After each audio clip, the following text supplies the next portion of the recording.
जिसका डर था वही हुआ। खालिस्तानी अमृतपाल आखिरकार पुलिस और खुफिया एजेंसियों को चकमा देते हुए देश से फरार हो गया। पंजाब पुलिस हाथ मलती रह गई और अमृतपाल नेपाल पहुंच गया। ये दावा किया है नेपाल की राजधानी काठमांडू में भारतीय दूतावास ने। भारतीय दूतावास ने नेपाल सरकार को कहा है कि अमृतपाल इस वक्त नेपाल में छिपा हुआ है। अगर वो नेपाल से फरार होने की कोशिश करता है तो उसे गिरफ्तार कर लिया जाए। नेपाल के अखबार काठमांडू पोस्ट के पास भारतीय दूतावास की वो चिट्ठी की कॉपी है जिसे 25 मार्च को नेपाली विदेश मंत्रालय के तहत काउंसलर सेवा विभाग को लिखी गई थी। इस चिट्ठी में लिखा है, सम्मानित मंत्रालय से अनुरोध किया जाता है कि वो इमिग्रेशन विभाग को सूचित करें कि अमृतपाल सिंह को नेपाल से किसी तीसरे देश की यात्रा करने की अनुमति न दी जाए और अगर वो भारतीय पासपोर्ट या किसी अन्य नकली पासपोर्ट का उपयोग करे नेपाल से भागने की कोशिश करता है तो उसे गिरफ्तार कर लिया जाए। अगर अमृतपाल नेपाल पहुंच चुका है तो ये पंजाब पुलिस और दूसरी एजेंसियों की नाकामी ही कही जाएगी, क्योंकि यूपी में भारत नेपाल सीमा के पास सबसे ज्यादा पुलिस और सुरक्षा एजेंसियों की तैनाती की गई थी, लेकिन इसके बावजूद वो सबकी आंखों में धूल झोंकता हुआ सीमा पार फरार हो गया। भारतीय दूतावास की ये चिट्ठी 25 मार्च को लिखी गई थी, यानी अमृतपाल 25 मार्च या उससे पहले ही भारत की सीमा पार करके नेपाल पहुंच गया था। और उसकी और उसके साथी पप्पलप्रीत सिंह की आखिरी लोकेशन यूपी के महराजगंज में मिली। उससे पहले अमृतपाल की लोकेशन लखीमपुर खीरी में भी मिली थी। दोनों ही जिले नेपाल बॉर्डर से लगे हुए हैं। अमृतपाल के हौसले कितने बुलंद और बेखौफ हैं, ये इस बात से अंदाजा लगाया जा सकता है कि फरार होने के बाद अमृतपाल ने अपने साथी पप्पलप्रीत सिंह के साथ सेल्फी भी ली। अब ये सेल्फी नेपाल में ली गई या हिंदुस्तान में, इसका खुलासा नहीं हो पाया है, लेकिन सेल्फी में दोनों बेफिक्र नजर आ रहे हैं। लाल पगड़ी पहना अमृतपाल केन से कोई ड्रिंक पी रहा है और काली पगड़ी पहना पप्पलप्रीत सेल्फी ले रहा है। सूत्रों के मुताबिक भारतीय दूतावास की चिट्ठी और अमृतपाल की एक एक डिटेल नेपाल की सुरक्षा एजेंसियों को भेज दी गई है। यही नहीं, अमृतपाल की पूरी जानकारी नेपाल के होटलों से लेकर एयरलाइंस तक को भेज दी गई है। सुरक्षा एजेंसियों को पूरा यकीन है कि अमृतपाल नेपाल से थाईलैंड भाग सकता है और फिर थाईलैंड से अपने संपर्क के जरिए पाकिस्तान जा सकता है। नेपाल में अमृतपाल के होने की खबर के बाद वहां की सुरक्षा एजेंसियों को अलर्ट कर दिया गया है। काठमांडू से जी मीडिया की रिपोर्ट देखी। इंडियन एम्बेसी यहाँ पे काठमांडू की, इन्होंने एक नेपाल गवर्नमेंट को एक चिट्ठी लिखी है और बाकी सारे पुलिस एंड इम्पोर्टेंट एजेंसीज को एक चिट्ठी लिखी है जिसमें इन्होंने ये मेंशन किया है कि अमृतपाल सिंह नेपाल में हैं और उनको अरेस्ट करने में हमारा मदद कीजिए। पंजाब से अमृतपाल का पीछा करते करते पंजाब पुलिस नेपाल पहुंच चुकी है, क्योंकि पुलिस को पता चला है कि अमृतपाल थाईलैंड भागने की फिराक में है। दरअसल खुफिया एजेंसियों को पता चला है कि अमृतपाल दुबई में रहते हुए कई बार थाईलैंड जा चुका है, इसलिए पुलिस को शक है कि अमृतपाल नेपाल या पाकिस्तान के रास्ते थाईलैंड ही भागना चाहता है। पुलिस को थाईलैंड कनेक्शन के पीछे दो बड़ी वजहें दिख रही हैं। पुलिस की जांच में पता चला है कि अमृतपाल के लिए पैसे का इंतजाम करने वाले दलजीत कलसी के थाईलैंड में संपर्क है। दलजीत कलसी बीते 13 सालों में 18 बार थाईलैंड जा चुका है। यही नहीं, खालिस्तानी अवतार सिंह खंडा की भी थाईलैंड में मजबूत जड़ें हैं। अवतार सिंह खंडा को लंदन में भारतीय उच्चायोग पर तिरंगे को उतारने के आरोप में गिरफ्तार किया गया है। अवतार सिंह खंडा और कलसी ने अमृतपाल के थाईलैंड में संपर्क स्थापित करवाए। अमृतपाल के करीबियों ने जांच एजेंसियों को बताया है कि अमृतपाल थाईलैंड को अपना पसंदीदा जगह मानता है, जहां एजेंसियों के मुताबिक थाईलैंड में उसके कई संपर्क हैं जो उसकी मदद करने के लिए तैयार बैठे हैं। जांच एजेंसियों के सूत्रों के मुताबिक थाईलैंड में अमृतपाल के कई महिला और पुरुष मित्र भी हैं। थाईलैंड में अमृतपाल की कोई खास महिला दोस्त भी है। अमृतपाल इनसे सोशल मीडिया पर चैट करता था, कुछ को इंटरनेट कॉल भी करता था।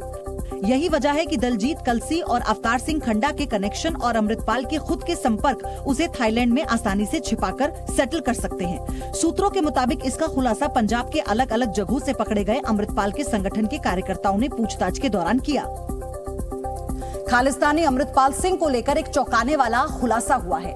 अपने देश विरोधी काम के लिए जिसने पंजाबी एक्टर और सिंगर दीप सिद्धू के नाम का सहारा लिया और इसके लिए उसने दीप सिद्धू के भाई के संगठन के नाम से बिल्कुल मिलता जुलता संगठन बनाया। दीप सिद्धू के भाई मनदीप के संगठन का नाम वारिस पंजाब दे है और अमृतपाल ने अपने संगठन का नाम रखा वारिस पंजाब आप दे, यानी उसने सिर्फ पंजाब शब्द को तोड़कर पंजाब कर दिया।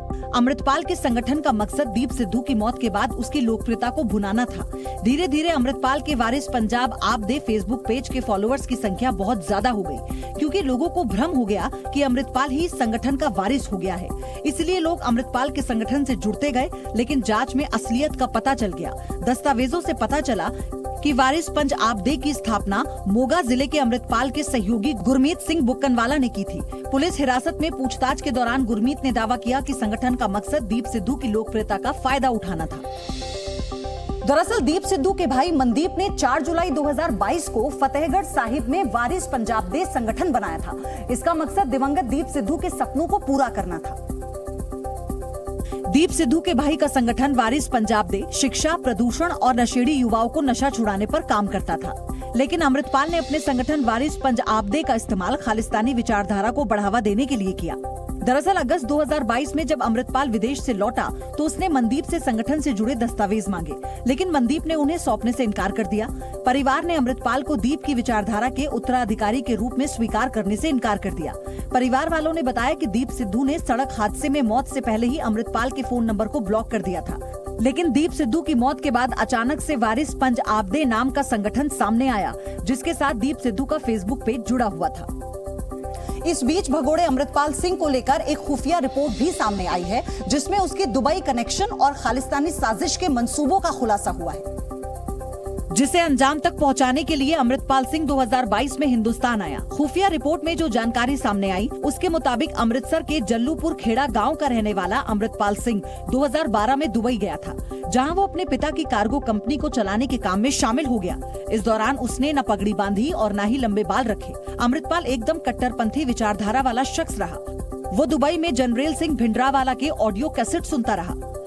पिछले 4-5 सालों से अमृतपाल सिंह सोशल मीडिया पर काफी एक्टिव था और अक्सर लाइव स्ट्रीमिंग के जरिए वो पंजाब और सिखों से जुड़े धार्मिक, राजनीतिक और सामाजिक मुद्दों पर अपना भाषण देता रहा। खुफिया रिपोर्ट में ये भी पता चला है कि हिंदुस्तान आने से पहले अमृतपाल सिंह 1 महीने के लिए जॉर्जिया में रुका था और इसके बाद वो भारत आया।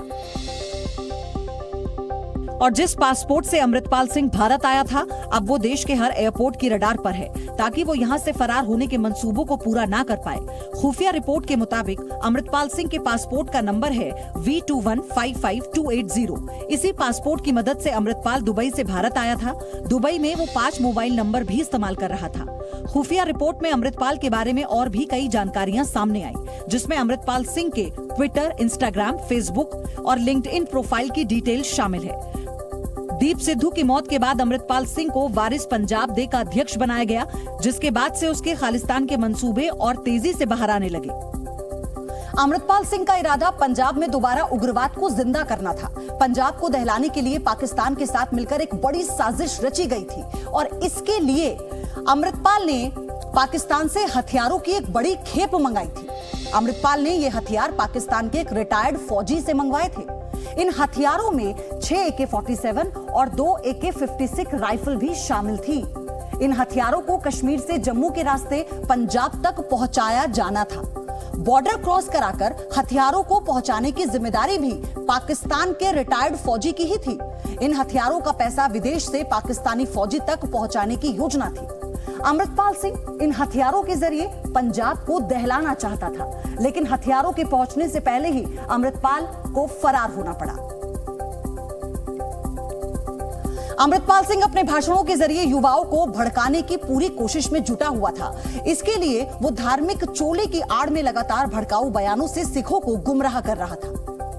इसके साथ ही अमृतपाल सिंह ने अपने गांव में एक नशा मुक्ति केंद्र भी खोला, जो सिर्फ दिखावे के लिए था, लेकिन हकीकत में अमृतपाल सिंह इस नशा मुक्ति केंद्र की आड़ में युवाओं को भड़काने का काम कर रहा था। सिख नौजवानों को हथियार उठाने के लिए उकसाता और गुलामी की बेड़ियों को तोड़कर खालिस्तान बनाने की बात पर जोर देता। इस बीच अकाल तख्त के जत्थेदार ने भी भगोड़े अमृतपाल सिंह को सरेंडर करने की सलाह दी। अमृतपाल सिंह ने भी कहांगा